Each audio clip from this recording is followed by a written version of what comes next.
भाषा भारती कक्षा 6 व्याकरण प्रभार एकांकी आप लोगों के समक्ष प्रस्तुत है। तो लीजिए प्यारे बच्चों, अपने देश भारत में एक ऐसा परिवार भी है जिसकी पहुंच हर घर में है। इस परिवार के मुखिया का नाम है श्रीमान संज्ञानंद तथा परिवार की मालकिन का नाम है श्रीमती क्रिया देवी। इस दंपति के 3 बच्चे, एक पुत्र 2 पुत्रियां। पुत्र का नाम सर्वनाम और बेटियों के नाम है विशेषण तथा क्रिया विशेषण।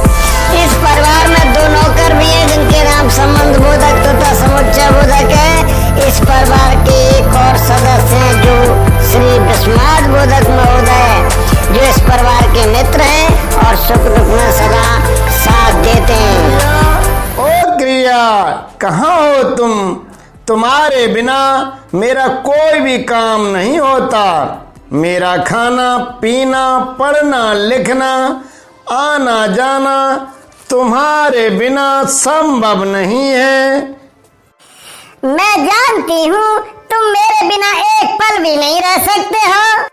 चाहे भूतकाल हो या भविष्य काल, मैं हर समय तुम्हारे साथ रहती हूँ और रहूंगी। लेकिन वर्तमान काल में भी तुम मेरे बिना नहीं रह सकते। ऐसा क्यों? क्रिया देवी देखो, यहाँ टेलीविजन पर रंगमंची कार्यक्रम चल रहा है। मैं अकेले इस कार्यक्रम को देखूं, यह ठीक नहीं। तुम्हें भी मेरा साथ देना होगा। और हाँ, यदि वर्तमान में तुम साथ नहीं रहोगी तो फिर भूतकाल और भविष्य काल कैसा? अरे संज्ञानंद जी, टेलीविजन पर कार्यक्रम क्यों देख रहे हैं आप? जानते नहीं, टेलीविजन जिस भाषा का प्रयोग कर रहा है उससे हम अपनी परंपराओं को भूलते जा रहे हैं। अपनी भाषा को बिगाड़ कर विदेशी भाषा के शब्दों की मिलावट से हम अपनी संस्कृति का गहरा आघात कर रहे हैं। नमस्कार भाई साहब। भाई साहब नमस्कार। आइए भाई विस्माद बोधक, बैठिए कुर्सी पर। अरे 9 बज गए संज्ञानंद जी, आपके हाथ में यह कौन सी पत्रिका है? आखिर इसमें ऐसा क्या लिखा है जिसे पढ़कर आप लोग हंस रहे हैं? आज बच्चे नहीं दिखाई दे रहे, कहाँ हैं भाई सब लोग? ये सन्नाटा क्यों पसरा है? नमस्ते बेटा सर्वनाम, कहाँ थे तुम? क्या कर रहे थे अभी तक? बताओ तो। अंकल, मैं परिवार में सबसे बड़ा हूँ।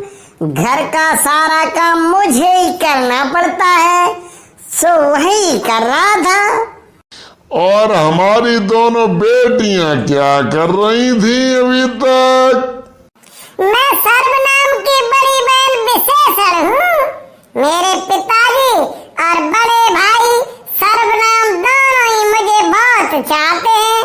दोनों ही क्या क्या तारीफ करूं, इनमें इतने गुण और योग्यता हैं कि उनको बताते बताते मेरे पास शब्द कम पड़ जाते हैं। और बेटी क्रिया विशेषण, तुम क्या कर रही थी? मैं अपनी माँ को बहुत चाहती हूँ।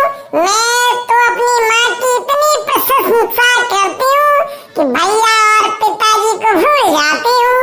बस उन्हीं के काम में हाथ बटा रही थी अंकल। तुम माँ के सामने अपने पिताजी और भाई को भूल जाती हो, ऐसा क्यों बेटी? ये लोग मुझे नहीं चाहते, इसलिए इनकी प्रशंसा क्यों करूं? तारीफ तो क्रिया की होनी चाहिए। काम किस तरह किया जाए, क्या किया जाए, किस समय किया जाए, यह बात ही मैं माँ को बताती रहती हूँ। और सुनो, माँ के सभी कर्म सकर्मक थोड़ी होते हैं। कभी हंसती है, कभी रोती है, कभी गप्पे लड़ाती है। यह भी कोई काम हुए? ये सभी अकर्मक हैं। बस बस ठीक है। सुनो भाई संज्ञानंद, आज तुम्हारे घर इसलिए आया हूं कि लगता है तुम्हारा परिवार पर नियंत्रण नहीं रहा। सर्वनाम विशेषण, क्रिया विशेषण घर के कामों में इतने लगे रहते हैं कि समाज में इनकी पहचान लुप्त हो जाती है। अभी अभी मैं रास्ते में आ रहा था तो एक लड़की को यह कहते हुए सुना, मैं चलूंगा, तुम अकेले नहीं जा सकते। क्या उसका यह कहना ठीक है? पुरुष पुरुष की तरह बोलता है, स्त्री स्त्री की तरह। श्रीमान संज्ञानंद महोदय, आगे की क्या कहूं, लोग अपनी भाषा में तुम्हें भी भूलते जा रहे हैं। आज एक घर में गया, वहां मैंने एक छोटी सी बच्ची से पूछा, बेटा बताओ गाय कहाँ खड़ी है? उसने कहा मुझे क्या पता। फिर मैंने पूछा बताओ काऊ कहाँ खड़ी है? उसने बताया यह रही। बताओ, यदि यही हाल रहा तो कौन किसी व्यक्ति वस्तु स्थान के बारे में सही सही बता पाएगा? आज मोहन सोहन नाम कहीं सुनाई नहीं दे रहे। पिंकू टिंकू चल पड़े। मुझे तो डर है तुम्हारा खानदान ही बर्बाद होकर रहेगा। लोग भूल जाएंगे कि तुम्हारा असली खानदान क्या है। अरे वाह, कैसे भूल जाएंगे? मैं जानता हूं मेरा वंश संस्कृत भाषा से चला है। संस्कृत भाषा इस देश की सबसे प्राचीन भाषा है, जिसका व्यवहार ऋषि मुनि विद्वान कवि सभी करते रहे। इसे वेद भाषा भी कहा जाता है। उसकी संतानें प्राकृतिक भाषा एवं पाली भाषा के रूप में प्राप्त होती हैं। प्राकृत भाषा में ही अपभ्रंश भाषा का जन्म हुआ। कहते हैं अपभ्रंश भाषा का अर्थ है बिगड़ी हुई भाषा। यह नाम विद्वानों ने रखा था, लेकिन मैं जानता हूं अपभ्रंश लोक भाषा के रूप में विख्यात थी। इसी अपभ्रंश से हिंदी का विकास हुआ है। यह तो ठीक है संज्ञानंद महाराज, आप एक ऊंचे खानदान से हैं, लेकिन आपका नाम हिंदी में कैसे पड़ा? क्या कुछ बताएंगे? मैं जानता हूं तुम क्या कहना चाहते हो। हिंदी, हिंदू, हिंदुस्तान, ये तीन नाम संस्कृत के नहीं फारसी के हैं, यही न? तो सुनो, यह बात ऐसी है कि बच्चा हमारे घर जन्मे और उसका नामकरण पड़ोसी करें, पर ऐसा नहीं है, क्योंकि फारसी बोलने वाले सिंधु को हिंदू कहते हैं। इसलिए इस देश की भाषा को उन्होंने हिंदी कहकर पहचान दी है।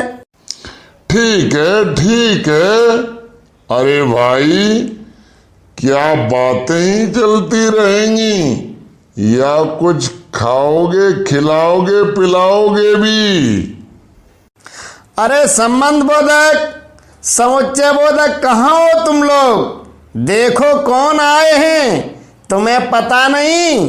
अतिथि का स्वागत करना हमारा धर्म है। आया मालिक, मैं तो आपके और सर्वनाम भैया के बाहर जाने की तैयारी में लगा था। और क्या क्रिया भाभी बाहर नहीं जा रही हैं? ये भी तो जा रही हैं।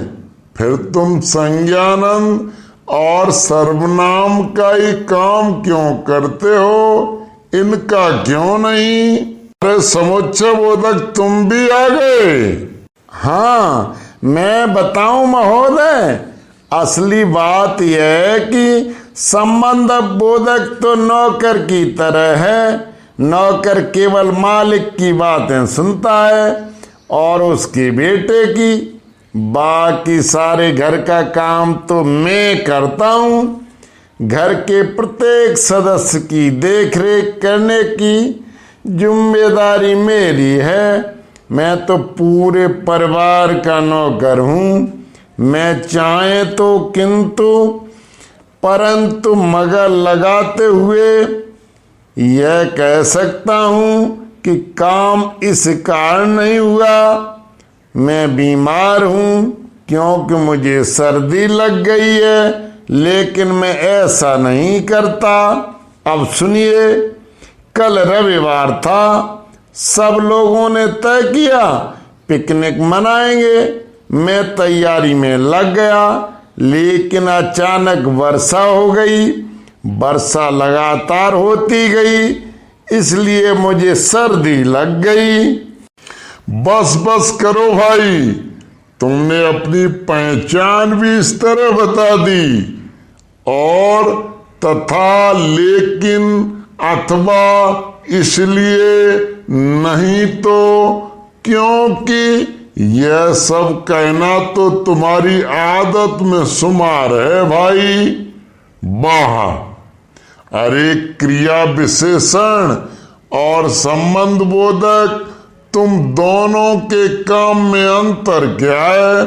मुझे लगता है जैसी कि तुम माँ की सेवा करती हो, वैसे ही संबंध बोधक संज्ञानंद और सर्वनाम की सेवा करता है।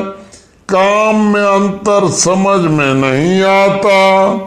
नहीं महोदय, हम दोनों के काम में बहुत बड़ा अंतर है।